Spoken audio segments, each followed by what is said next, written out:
Kita mulakan dengan perkembangan banjir. Jumlah penduduk terjejas berlindung di 24 pusat pemindahan sementara PPS di negeri ini menurun setakat pukul 8 malam tadi. Berdasarkan infografik Sekretariat Jawatankuasa Pengurusan Bencana Negeri, bilangan penduduk terjejas menurun kepada 2,766 orang daripada 847 keluarga. Berbanding 3,325 penduduk daripada 964 keluarga petang semalam. Keseluruhannya sebanyak 208 kampung di 6 daerah terjejas dengan Sepitang dan Pinampang mencatatkan pertambahan penduduk terjejas. Manakala Beaufort, Membakut, Papar dan Putatan menunjukkan tren penurunan. Daerah teruk terjejas ialah Membakut melibatkan 1,014 orang daripada 316 keluarga, diikuti Pinampang 735 orang daripada 208 keluarga. Dalam pada itu, Perdana Menteri Datuk Seri Anwar Ibrahim dijangka tiba di Kota Kinabalu tengah hari ini bagi turun padang meninjau sendiri situasi banjir termasuk proses penyaluran bantuan. Isnin lalu beliau mengumumkan peruntukan 10 juta ringgit melalui NADMA untuk bantu penduduk terjejas. Di Sepitang, beberapa pusat pemindahan sementara PPS dibuka bagi menempatkan penduduk terjejas banjir iaitu PPS Dewan Mini Mesapol, PPS Dewan SK Padang Berampah dan PPS Dewan SMK Padang Berampah. Ahli Parlimen Sepitang Datuk Mat Bali Musa berkata pemindahan ini penting demi keselamatan keluarga penduduk terjejas berdepan situasi banjir luar jangka. Kita sudah maklum ketika ini berlakunya hakisan ataupun tanah runtuh di sana sini yang sama sekali di sebelah Melalia dan juga baru-baru di Ulu Lingkungan, dan harus berjaga-jaga demi keselamatan. Dan kita sudah maklum kalau ini adalah suatu yang boleh mendatangkan kegelisahan khususnya kepada rakyat kita. Beliau turut mengingatkan penduduk sentiasa berwaspada dan mengutamakan keselamatan serta berpindah ke PPS sekiranya kediaman mereka ditenggelami air.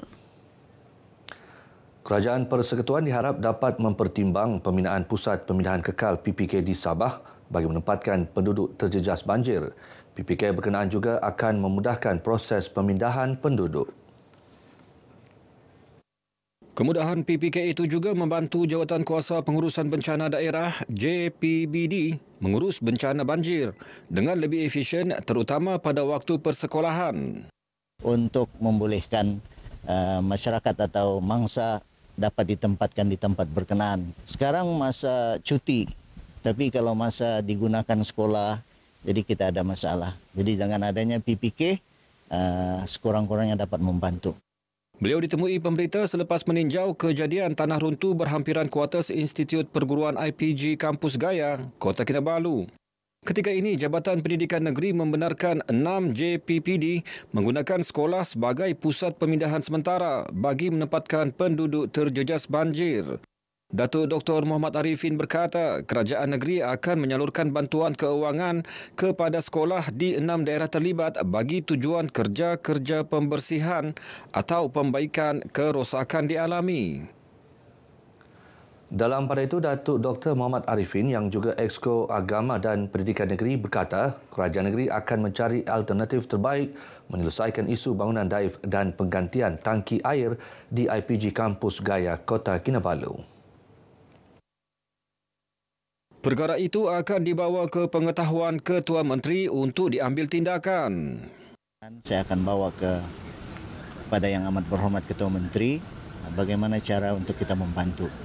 Yang kedua yang sangat mendesak ialah masalah air di sini karena tangki-tangki besar yang khas untuk menyediakan air di kawasan ini dan kawasan yang berdekatan memerlukan penggantian segera.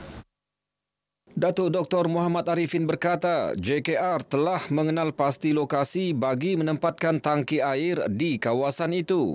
Sebelum ini, pengarah IPG Kampus Gaya telah memohon beberapa tangki air sementara bagi membolehkan penghuni di kawasan itu mendapat bekalan air dengan segera.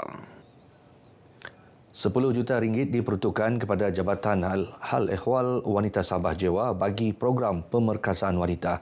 Ketua Menteri Datuk Seri Panglima Haji Jinor berkata ia bagi memastikan golongan wanita diberi peluang serta faedah yang sama rata dalam pembangunan negeri.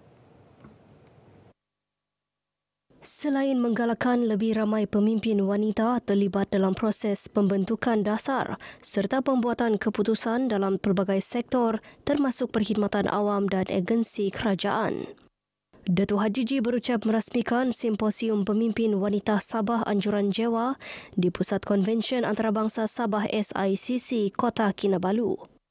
Ucapannya disampaikan Menteri Pembangunan Masyarakat dan Kesejahteraan Rakyat, Datuk James Ratib.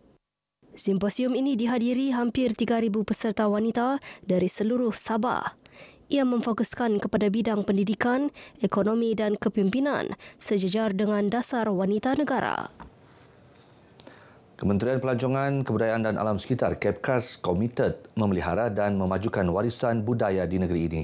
Ia seperti warisan budaya megalitik, peninggalan sejarah berupa batu-batu besar yang didirikan, disusun atau diukir dengan fungsi tertentu.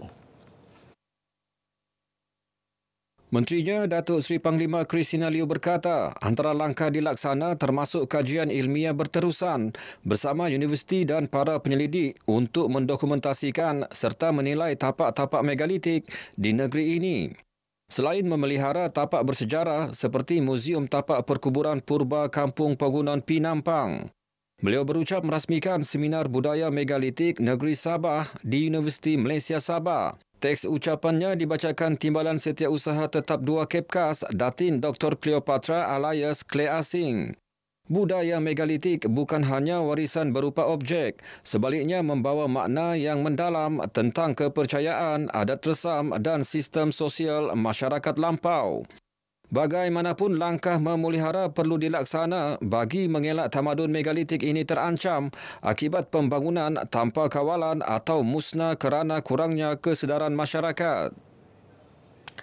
Majlis Ugama Islam Sabah MUIS menerima zakat perniagaan daripada Bank Rakyat berjumlah hampir 1.8 juta ringgit bagi tahun 2024. Penyerahan zakat perniagaan itu disampaikan oleh Ketua Pegawai Eksekutif Bank Rakyat Ahmad Syahril Muhammad Sharif kepada Ketua Pegawai Eksekutif MUIS Datuk Ramlan Awang Ali.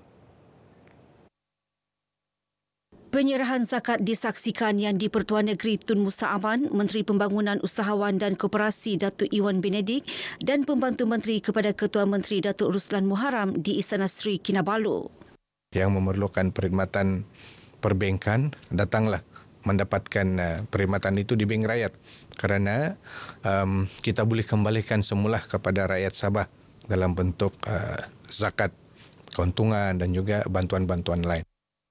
Bayaran zakat ini juga dapat kita salurkan kepada pendidikan, terutama sekali kepada anak-anak asnaf kita yang melanjut pelajaran, dan sudah tentu ianya akan dapat menyumbang ke arah keluarga yang sejahtera. Sehingga 17 September lalu, MUIS menerima kutipan zakat hampir 84.6 juta ringgit, manakala lebih 89 juta ringgit diagih kepada golongan asnaf. Bukan sekadar perjalanan 185 km.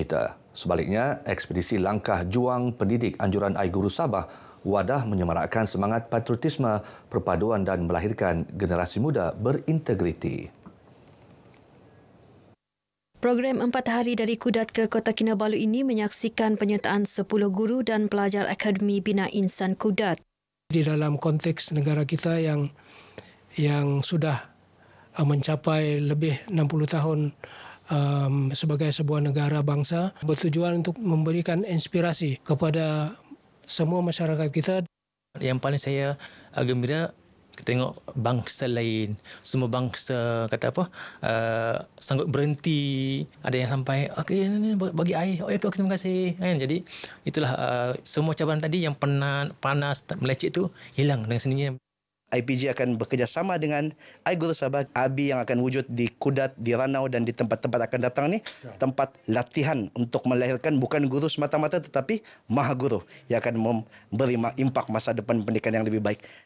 Mereka ditemui RTM selepas Majlis Penutupan Ekspedisi Langkah Juang Pendidik 2025 di Putatan. Baik saudara, paparan itu mengakhiri Berita Pagi Sabah kali ini. Menyusul selepas ini Berita Pagi Sarawak bersama-sama Debbie Amanda di Kuching. Malaysia Madani, rakyat disantuni.